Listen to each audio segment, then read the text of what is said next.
पहले यहाँ जो भूखा आता था वो बोलते थे कि बाबा हमको भाड़ा बर्तन नहीं है दो, तो यहाँ भाड़ा बर्तन मिलते थे। लेकिन हाँ, तालाब से अपने आप निकल जाता था। हाँ, अपने देश विदेश सब भी यहाँ आते हैं। अभी भी आज भी गुजरात से आया था, राजस्थान से आया था, यहाँ भी पाकिस्तानी भी आ रहे हैं, अमेरिकन भी आ रहे हैं, यहाँ सब आते हैं। जो यहाँ आते हैं स्नान करते हैं, जो अपना कबूली करते हैं उसका पूरा हो जाती है।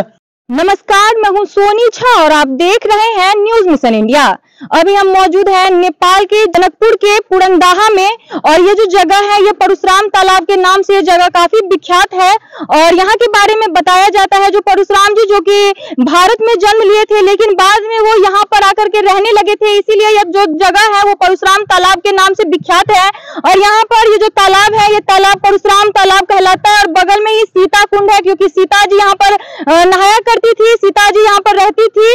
और यहाँ के जो लोग हैं उन लोगों के द्वारा बताया गया है जो ये जो जगह है वो काफी प्राचीन समय से है, क्योंकि जब से परशुराम जी यहाँ पर रहते थे तब से ही यह जगह परशुराम जी के नाम से विख्यात है। और इस तालाब के बारे में बताया जाता है जो इस तालाब से अभी भी बहुत सारी ऐसी चीजें हैं जो देखने को मिलती हैं, बहुत सारी ऐसी आश्चर्यजनक चीजें हैं जो इस तालाब में देखने को मिलती हैं। ये आप मेरे पीछे देख रहे होंगे, यहाँ पर शिवलिंग है और शेषनाग काफी बड़े आकार में यहाँ पर बनाया गया है। और इसके बारे में बताया जाता है जो यहाँ पर इससे पहले साक्षात शिवलिंग ऐसे ही इसी प्रकार का यहाँ पर था और जितने बड़ा यहाँ पर शेषनाग आप लोगों को दिख रहा होगा इसी प्रकार के यहाँ पर शेषनाग भी थे। तो वो जब विलुप्त हो गए तो यहाँ के लोगों के द्वारा उसी आकार का बनाने का यहाँ पर प्रयास किया गया है। और इसी तरीके से ये जो जगह है ये तालाब के बीचों बीच में शेषनाग और शिवलिंग बनाया गया है। तो ये जो लोगों के द्वारा बताया गया है जो बीच में ही यहाँ पर शिवलिंग और शेषनाग थे तो वहीं पर उसी के तरीके से यहाँ बनाया गया है। और तालाब के बारे में बताया गया है जो तालाब से एक भैंसा था जो बहुत समय पूर्व तक, अभी से कुछ समय पूर्व तक देखा गया था जो तालाब से भैंसा निकलता था। और तालाब में बहुत सारी ऐसी चीजें हैं जो कुछ दिन पूर्व तक यहाँ पर देखा गया था, लेकिन अब समय के साथ ये सब विलुप्त हो गया है। लेकिन बहुत सारे चमत्कार है जो यहाँ पर अभी भी देखने को मिलता है। और आप देख सकते हैं कितना विशाल यहाँ पर शिवलिंग और शेषनाग का यहाँ पर मूर्ति बनाया गया है, जिसे देखने के लिए देश से ही नहीं बल्कि विदेश से भी यहाँ पर लोग आते हैं। यहाँ के जो पुजारी लोग हैं उन लोगों के द्वारा बताया गया है जो यहाँ पर भारत ही नहीं, नेपाल ही नहीं बल्कि अमेरिका, चीन और बहुत सारे विदेशों से यहाँ पर लोग देखने के लिए आते रहते हैं। और यहाँ की बहुत सारी मान्यता है, क्योंकि यहाँ पर जो भक्त लोग जो कुछ भी यहाँ पर आकर मन्नत मांगते हैं उनकी सारी मन्नतें पूरी की जाती है। इसीलिए यह जगह जो है वो काफी फेमस है। और यहाँ पर नेपाल में इस जगह की बहुत मान्यता है।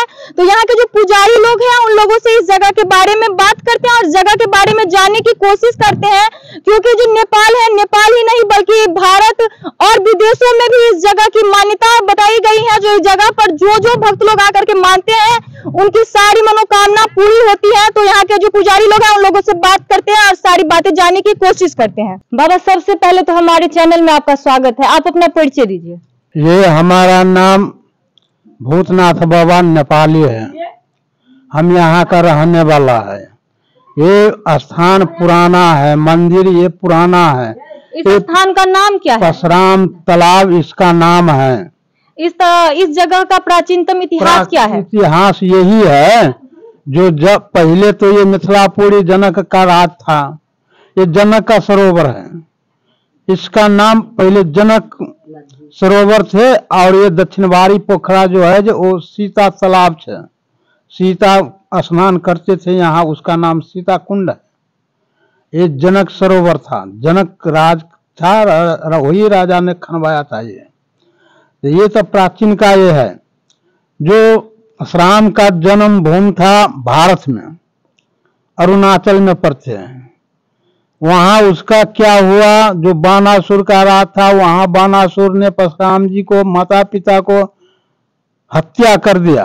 तो उसी को क्रोध से परशुराम जो आया महेंद्र गिर पर्वत से, और वो बात मालूम हुआ तो जो है बानासुर को खत्म कर दिया और 27 वर्ष क्षत्रिय को विहीन कर दिया।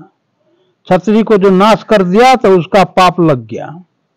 देव लोग सब बोला जे आपको पाप लग गया, आपको मन चैन नहीं है, शांति नहीं मिलती है, जो आप ये काला कम्बल लेकर के और घूमो, जहां उजला हो जाएगा वहां तुम्हारा पाप कट जाएगा। तो वो परशुराम ने काला कमल लेकर के आया, पूरा पृथ्वी भ्रमण करते करते करते करते यहीं पर जो आया उसका काला कमल उजला हो गया। यहीं पर ये तपस्या करने लगा, उसी रोज से इसका नाम हुआ परशुराम तालाब। तो यहाँ रहते रहते रहते रहते जो रामा अवतार हुआ, राम जी ने जनकपुर, अयोध्या से जनकपुर जो आया, धनुष तोड़ा, वो धनुष का टंकार के आवाज जो सुना, यहाँ से परशुराम जी जनकपुर चला गया और जनकपुर संवाद हुआ, वहां से आकर के फिर यही बात है। तो ये जगह यहाँ पर कब से, मंदिर कब से है? ये मंदिर पुराना है, त्रेता युग से, जब से राम अवतार हुआ, सतयुग का बाद जब त्रेता आया, उसी रोज से यहाँ को प्रख्यात है। ये पुराना मंदिर तो टूट गया, धस गया, चला गया। ये जो है फिर बना है। प्राकृतिक जो मंदिर था वो मंदिर को बस्तिया हो गया।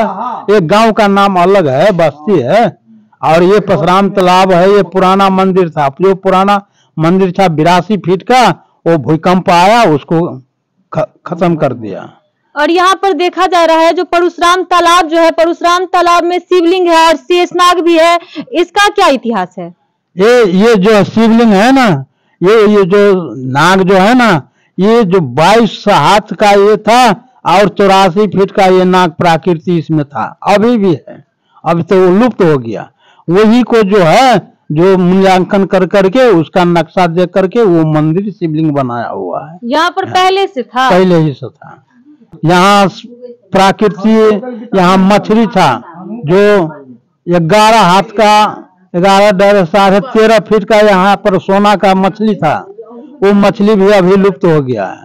और यहाँ प्राकृतिक जो है ना, वो नाग जो देख रहा है, उतना ही मोटा नाग यहाँ पर भी है, अभी भी है, लेकिन अभी लुप्त हो गया है। तो पहले पर क्या पूरा प्रगति दिखा रहे थे, इसी के रूप वहाँ बनाया हुआ है।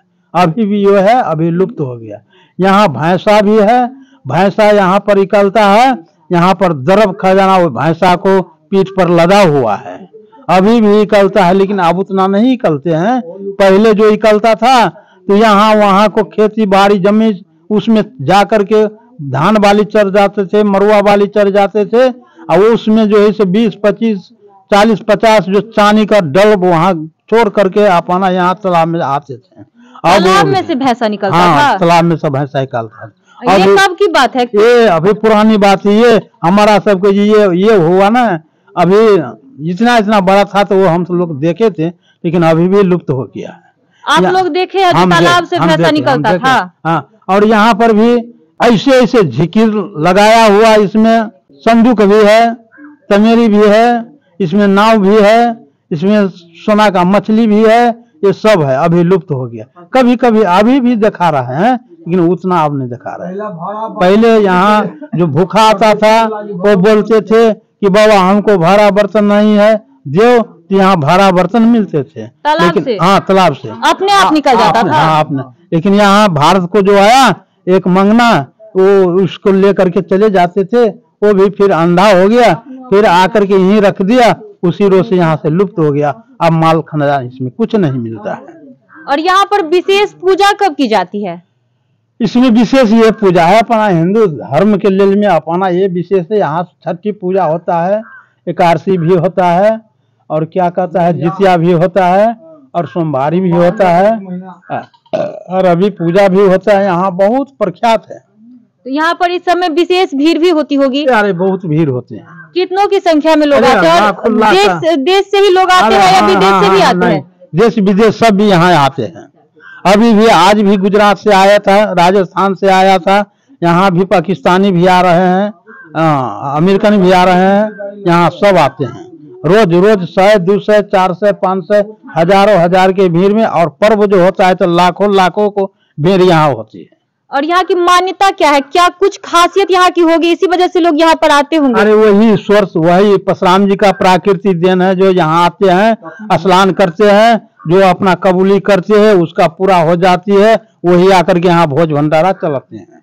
वही लोग यहाँ मंदिर बनाता है, वही जो करता होता है वो भी करता है। ये भी रोड बना रहा है, वो भी घाट भी बन रहा है, यहाँ को यही खासियत है।